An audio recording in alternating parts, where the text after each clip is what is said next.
Okay, welcome back to KC Sports Tonight, Tuesday, December 16th. Gabe, we did not have the show yesterday. We were streaming a World Cup press conference, so this is our first show since Patrick Mahomes tore his ACL.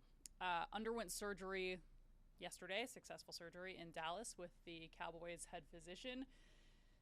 Now we wait. 3 more weeks still to go in the regular season.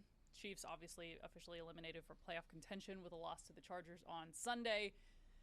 I don't know where to start this show. We'll just start with, I guess, big picture, final stretch of the season mixed in with the Mahomes news. Yeah, I think that it was a somber weekend. I think that Yeah. everyone in Kansas City finally had the realization of maybe just how poorly things had gone from a process standpoint this year and the results that accompanied it. And I think that the first line of Patrick Mahomes' tweet that he sent out Sunday evening of "I don't know why this had to happen," I think that applies to not only his injury but also the way that this season went. And I think that I this is just speculation, but it is truly my belief that that's his opinion about pretty much everything that went on with the Chiefs this season, because I think from week 8 on, it was I mean, he had that quote Monday night when they beat the Commanders to go to 5-3 of the record's not as good as it has been the last couple years, Yeah. but we're having fun. And from that point on, They did not have they fun. did not have answers. And for as much as the season-long advanced numbers have looked solid for the Chiefs, specifically on offense, the EPA per play numbers and those types of things, a lot of those are aided by the fact that the Chiefs move the ball a lot early in drives, often because they're backed up so much by poor special teams and they just have more yards to go gain. It doesn't make it easier for them to score, though. They have more asked of them. And so the injury, I think, torn ACLs are not a weight of accumulation of hits injury, but it can be from overuse.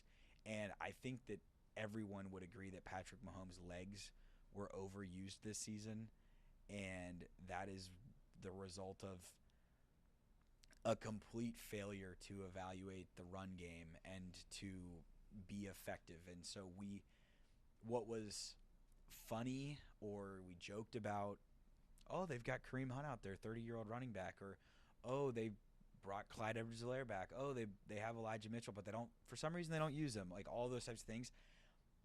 We arrived at this point, week 15, the end of a minute and 47 seconds left in week 15. Patrick Mahomes laying there writhing in pain, and all of the jokes, all of the comments about the running game and Patrick Mahomes putting the team on his back and all these kinds of things went from jokes and such to like a very sad reality that all culminated in him getting hurt. So I ultimately come down to reading that tweet Sunday night and feeling like the first line of it of "I don't know why this had to happen" is kind of the feeling of everything. But hopefully moving forward, this is an offseason that shakes things up, because we've kind of seen 2 straight years of this trend, and they really lucked out, I would say, in 2024 that they even got to the Super Bowl. Yeah. So many different ways. I think you summed it up really well. The point on the run game is one I'm sure we'll be talking about all offseason. Yeah. And it's weird because it's not weird. It's disappointing, I guess, because 2 years ago you had the receiver conversation. Last year you had the O-line conversation. It's like you keep trying to plug these holes and another one ends up sinking the ship. But, okay, let's talk about these next 3 weeks. Gardner Minshew starting on Sunday. We got a release from the Chiefs today. He'll be at the podium tomorrow. In place of, typically that's Patrick Mahomes' obvious press conference during the week. I pose this question as who cares, but I meet it in the sense of how do you strategize down these final 3 weeks? Is this an opportunity for Gardner Minshew to prove he deserves a starting spot somewhere else, or potentially next year, depending on Mahomes' timeline? I say with an asterisk if I do believe he will be able to go very early in next season, if not week one, based on the timelines I've been hearing. Um, is it an audition point for other Chiefs players? Do we see Chris Jones and Travis Kelce? I'll give you that kind of impossible question to answer. Yeah, I think that, I mean, the comments that we heard last night on Monday Night Countdown from Jason Kelce about Travis playing these last 3 games and then he needs to take time and get away from the hits, because when the bruises and all the stuff from getting hit is immediate, you might feel a little bit less desirable about playing in the future than you might when you wake up in mid-February after having an unusually long time off before making a true decision. So I think that Travis Kelce is going to keep playing this year, and he's going to. I think it would be awesome if he could still somehow get to 1,000 yards. He's at 797. Yeah. That's trying to do the quick We're math not very here, good at like math on this show. about Yeah. 65, about 67 to 68 Yeah. yards per game over the last 3. I do think that the last 3 weeks need to be an evaluation of young guys. I think that Brashard Smith should play a lot. I think that guys like Jeffrey Bassa should play. I think that Jaden Hicks should play a lot more. I know that Noel Steve Williams. Spagnuolo said last week in his press conference, in one of the more revealing quotes of the year, while things still mattered, that Jaden Hicks would tell you that he's messed up and he's done things in year 2 that we didn't think he would do. Let him play through those mistakes. Let him learn through those mistakes. It's not necessarily going to be the toughest task. You're playing the Titans. But I'm of the belief that Patrick Mahomes was covering up a lot of the flaws of this team and a lot of the structural things offensively that just straight up do not look good. Guys not getting open, him having to create out of structure, all those types of things. So I'm not super optimistic that these last 3 weeks are going to look great. And if they do, I think it will only happen against the Titans and Raiders, because those two teams are going to be picking in the top 3 of the NFL draft. The Broncos game on Christmas night, I don't want to be a Debbie Downer for the people who are still holding on to tickets for that game or bought tickets thinking it would be a great night for family Christmas fun. Sure. But I think that one might be ugly. Yeah.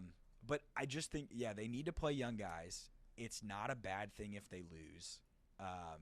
As crazy as it sounds, it is better for the Chiefs organization, as crazy as it sounds, that Mahomes' injury came Sunday and then was immediately followed by Gardner Minshew throwing an interception to end the season, than it is that it would have come on like week 18 in Las Vegas for a recovery standpoint.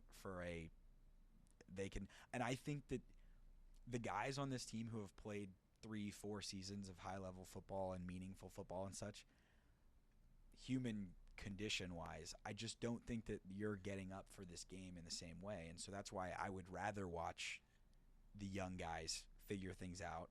And there's no need to play Chris Jones a lot of snaps. If he wants to go out there, I don't remember what his contract incentives are, but if he wants to go try to get sacks and stuff, cool.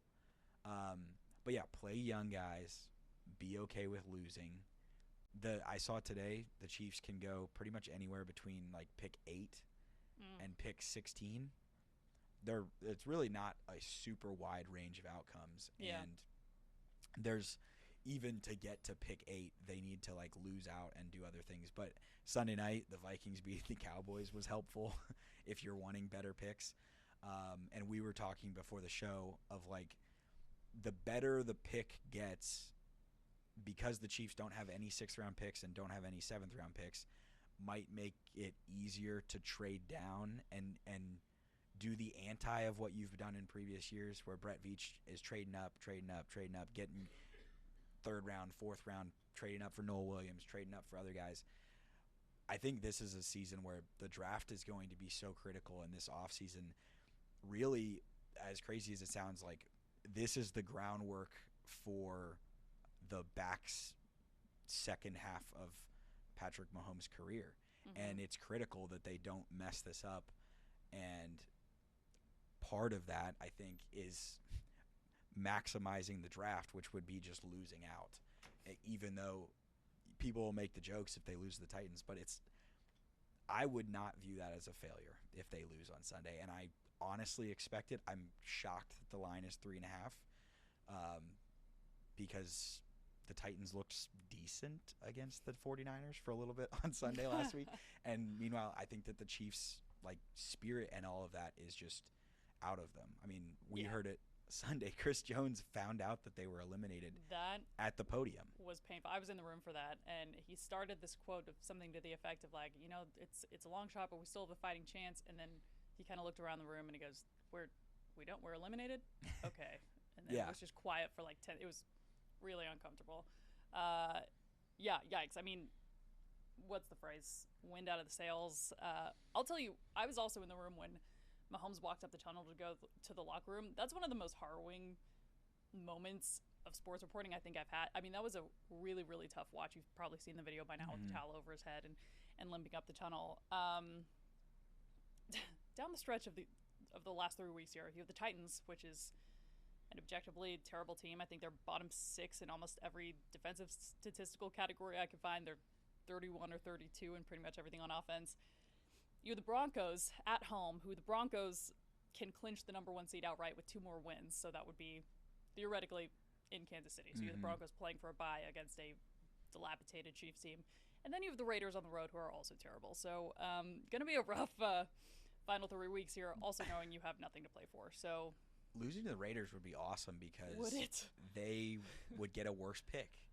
But yeah, that's very true. They are in the running for the number 1 pick. That is what we call the silver lining. Yeah, I'm It'll here. be the Gardner Minshew revenge game. I'm here for 3 weeks of spin zones and we're doing what turning we can things here. into positive spins. But I think that we'll have conversations. But I mean, this is the week to talk about it. And I've seen quotes from Jeff Schwartz, who used to play for the Chiefs, Mitchell Schwartz.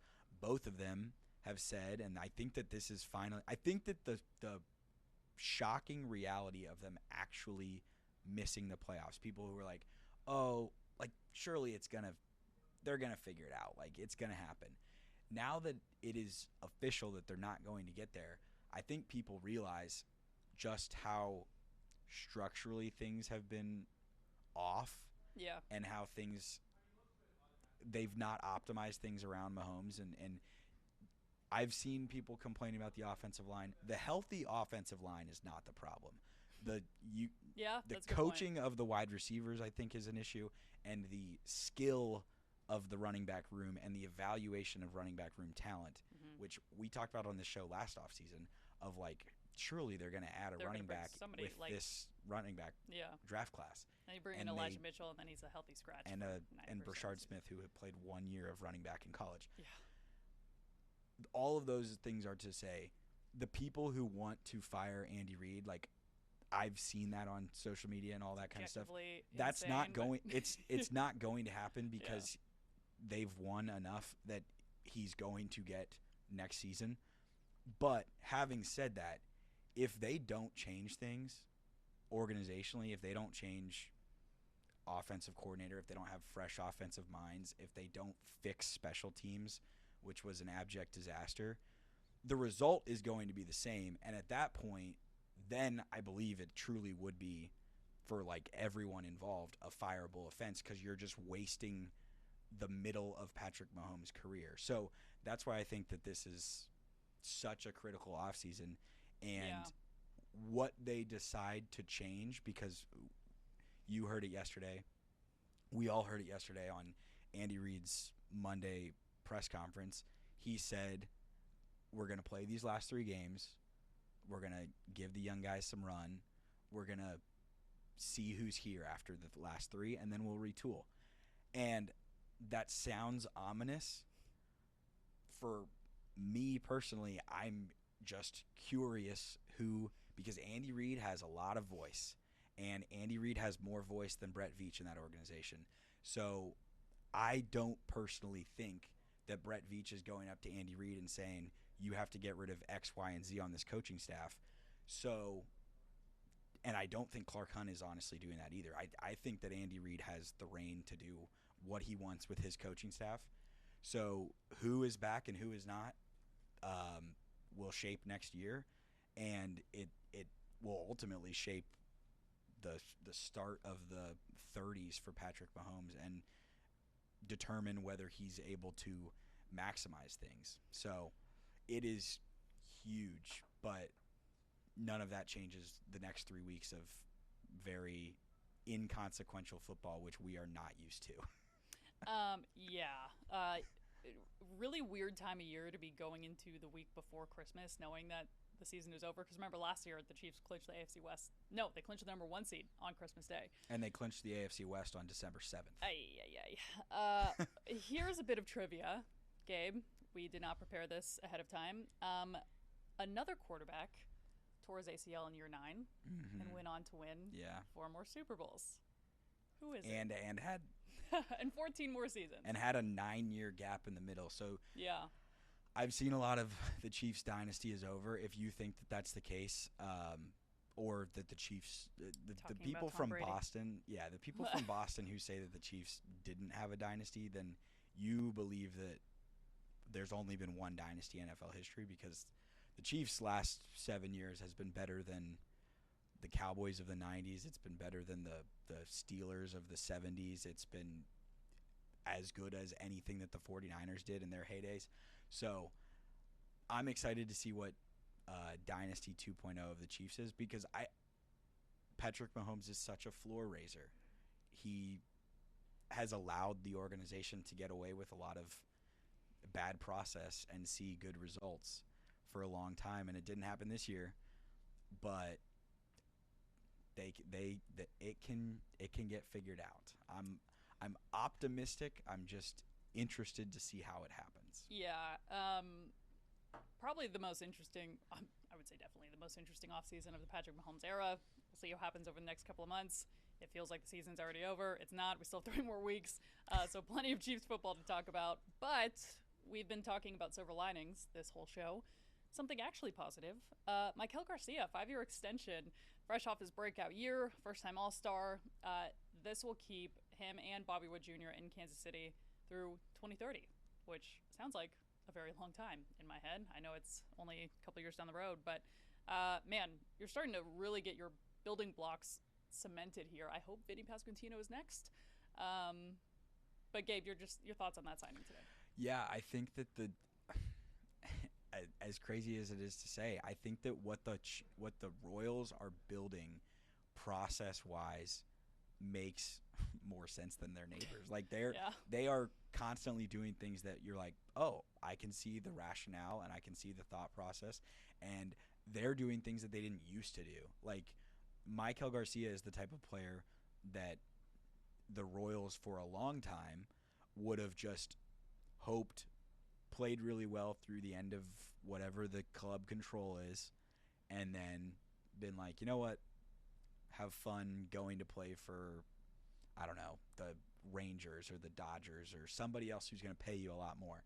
Now they're doing something that I think that the Atlanta Braves were really good at for a long time, earlier in the past decade and when they were having success, which is identifying the young players in the organization who they believe are building blocks, signing them to extensions that are worth signing for the player, but also are club friendly enough that isn't completely restrictive. And I think that's what the Garcia deal is. Like, it's not the most insane contract you've ever seen. I think it was $57.5 million over 5 years, and then like incentives 87. and stuff that you could get up to $87 million. Yeah. That's not crippling for the franchise, and it is something that Atlanta was so good with doing. The Bobby Witt Jr. contract is something that previous ownership groups wouldn't have done. So I really think that people in Kansas City, for as much as the fan base and people around here have lamented the Royals for not spending for so long, like they have done time and time again more than they previously have done to put themselves into the top half of the MLB in terms of spending, and signing Michael Wacha was that, signing Bobby Witt Jr. was that, the other free agent deals that they've made. Like, I don't think in years past that they would have gone out and added Carlos Estevez when they did last spring, and that was a big move. So I think that they're building a lot of good stuff, and the fact that Vinny, to your point, has been so vocal in support of Michael getting that deal is really exciting to see. I think that Bobby and Michael are two of the best in the AL in terms of on the come up, and that's exciting to know that for at least the next half decade you've got those two guys, and it's awesome to see, because I don't think Michael wasn't even in the starting lineup to start last season. Yeah. So they didn't necessarily expect this. What do you tweet today? You translated it. It was like, what can change in a yeah, year, what can something to that what effect? can change in a year? That's Like, cool. exciting things to come. I'm pumped for him because he's earned it.